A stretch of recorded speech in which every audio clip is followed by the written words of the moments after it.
नमस्कार। आचार्य चाणक्य अपने ग्रंथ कौटिल्य अर्थशास्त्र में कहते हैं, देशः पृथ्वी तस्यांग हिमवंश समुद्रंतर मुदीचिनं योजन सहस्र परिमाणं किंचक चक्रवर्ती क्षेत्रम। अर्थात हिमालय से लेकर दक्षिण समुद्र पर्यंत पूर्व से पश्चिम दिशा में 1000 योजन तक फैला हुआ भूभाग चक्रवर्ती क्षेत्र है। यह श्लोक उत्तर एवं दक्षिण की सीमाओं के साथ साथ भारत के पूर्व पश्चिम को भी स्पष्ट करता है, लेकिन एक होते हुए भी लाए गए एक कानून आर्टिकल 370 के कारण जम्मू कश्मीर जैसा सुंदर राज्य भारत व भारतीय संविधान से पृथक था। हमारे भारतीय संविधान में अनुच्छेद 370 या आर्टिकल 370 जो 3 भागों में बटा हुआ है, जो भारत के संविधान में 17 अक्टूबर 1949 को शामिल किया गया था। यह अनुच्छेद जम्मू कश्मीर को भारत के संविधान से अलग करता था और राज्य को अपना संविधान खुद तैयार करने का अधिकार देता था, जिसके अनुसार जम्मू कश्मीर राज्य को विशेष अधिकार प्राप्त थे। इस अनुच्छेद के प्रावधानों के अनुसार भारतीय संसद को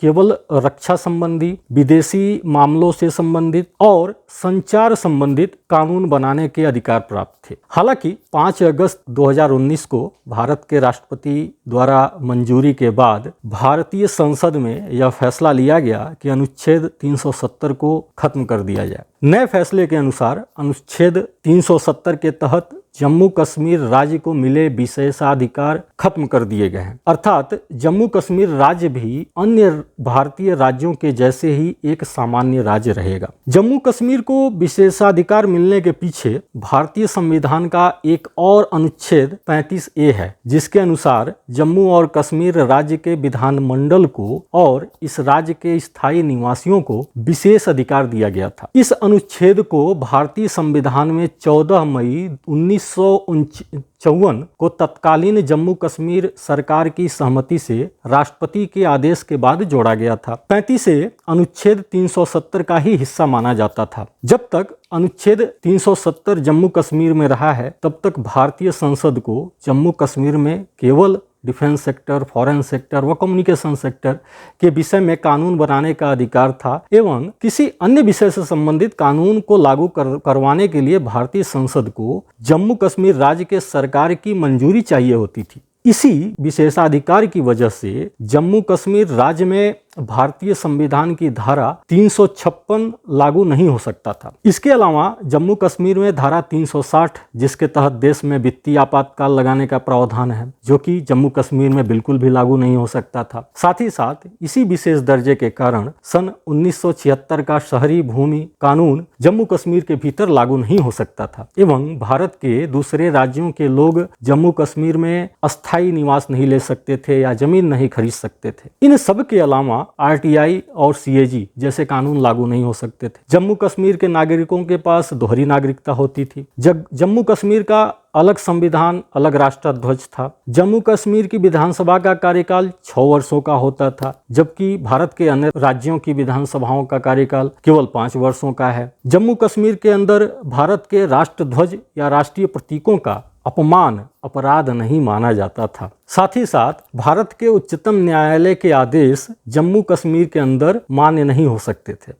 अब इस विषय पर बात करते हैं कि अनुच्छेद 370 व 35A को खत्म कैसे किए गए थे। तो केंद्र सरकार ने अगस्त 2019 में जम्मू कश्मीर राज्य से संविधान का अनुच्छेद 370 हटाने और राज्य का विभाजन 2 केंद्र शासित क्षेत्रों जम्मू कश्मीर एवं लद्दाख के रूप में करने का प्रस्ताव दिया था और संसद ने जम्मू कश्मीर पुनर्गठन विधेयक 2019 पारित किया। यह विधेयक पहले राज्यसभा में और फिर लोकसभा में पारित हुआ था। जम्मू कश्मीर पुनर्गठन विधेयक 2019 की वजह से जम्मू कश्मीर से अनुच्छेद 370 के अधिकतर प्रावधान समाप्त करने व जम्मू कश्मीर को विधायिका वाला केंद्र शासित प्रदेश और लद्दाख को बिना विधायिका वाला केंद्र शासित प्रदेश बनाने का प्रावधान मिल गया। अनुच्छेद 370 के तीसरे खंड के अनुसार भारत का राष्ट्रपति जम्मू कश्मीर की संविधान सभा के परामर्श से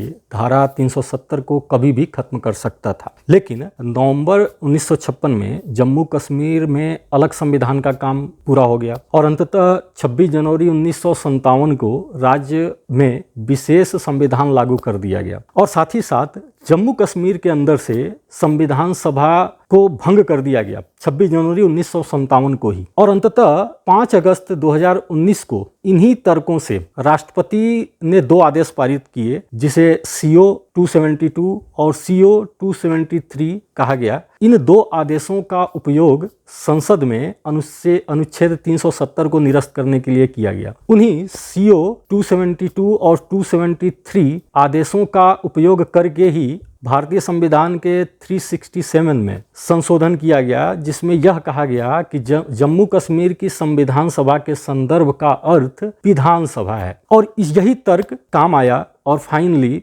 राष्ट्रपति के तरफ से 370 को भंग करने का आदेश पारित हो गया। दिसंबर 2023 में सुप्रीम कोर्ट में कई याचिकाओं की सुनवाई के दौरान सुप्रीम कोर्ट ने भी माना कि उपरोक्त तर्कों के अनुसार राष्ट्रपति के पास अनुच्छेद 370 में संशोधन करने की एक तरफा शक्ति थी। राष्ट्रपति भारत का पूरा संविधान जम्मू कश्मीर में लागू कर सकता था। इसके परिणाम स्वरूप जम्मू कश्मीर का संविधान अब निष्क्रिय हो गया। जिस तरह अगस्त 2019 में तत्कालीन राष्ट्रपति द्वारा यह निर्णय लिया गया एवं दिसंबर 2023 में माननीय सर्वोच्चतम न्यायालय द्वारा इस निर्णय को सकारात्मक बताया जाना बहुत ही सराहनीय है और जम्मू कश्मीर के विकास के लिए बहुत ही न्याय संगत है। और एक राष्ट्रपति या राष्ट्रप्रतिनिधि से उम्मीद भी यही की जा सकती है, क्योंकि यजुर्वेद में कहते हैं शिवो भूत्वा मह्यमग्ने अथो सीद शिवत्सवम शिवः कृत्वा दृशः सर्वा स्वम योनिम इहासदः।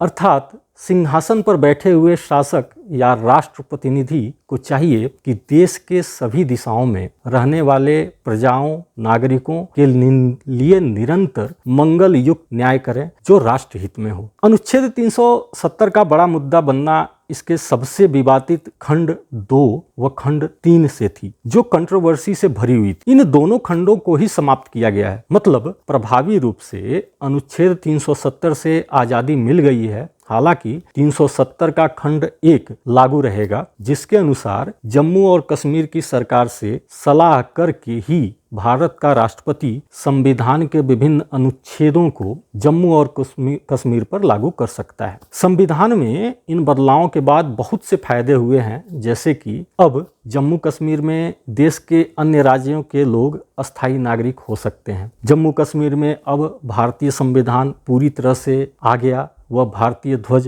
प्रतीक व चिन्हों के अपमान या नुकसान पहुंचाना अपराध की श्रेणी में आने लगेगा। जम्मू कश्मीर में राज्य सरकार का कार्यकाल अब 6 साल का नहीं बल्कि अन्य राज्यों की तरह ही 5 वर्ष का होगा। भारत का कोई भी नागरिक अब जम्मू कश्मीर में नौकरी भी कर सकेगा। अब तक जम्मू कश्मीर में केवल स्थानीय लोगों को ही नौकरी का अधिकार प्राप्त था। इसके अलावा अब भारतीय कानून की RTI व CAG जम्मू कश्मीर पर भी लागू होंगे। साथ ही साथ अब जम्मू कश्मीर व लद्दाख में भी सुप्रीम कोर्ट का हर फैसला मान्य होगा। मुझे लगता है कि भारत देश की अखंडता, एकता व धर्मनिरपेक्षता बनाए रखने के लिए यह कदम बहुत ही आवश्यक था, क्योंकि ऋग्वेद में कहते हैं समानी व आकुति समाना हृदयानि वह समानमस्तु वो मनो यथा वह सुसहासत। अर्थात राष्ट्र के सभी व्यक्तियों की भावना व संकल्प एक जैसा हो, हृदय में संकल्पित व्यवहार भी एक जैसे हो, मन मस्तिष्क समान होने चाहिए, जिससे सबका परस्पर सहयोग होता रहे, और यही मानवता है। धन्यवाद। मेरे द्वारा दी हुई जानकारी आपको कैसे लगी जरूर बताएं और मुझे प्रोत्साहित करते रहें। नमस्कार। जय हिंद।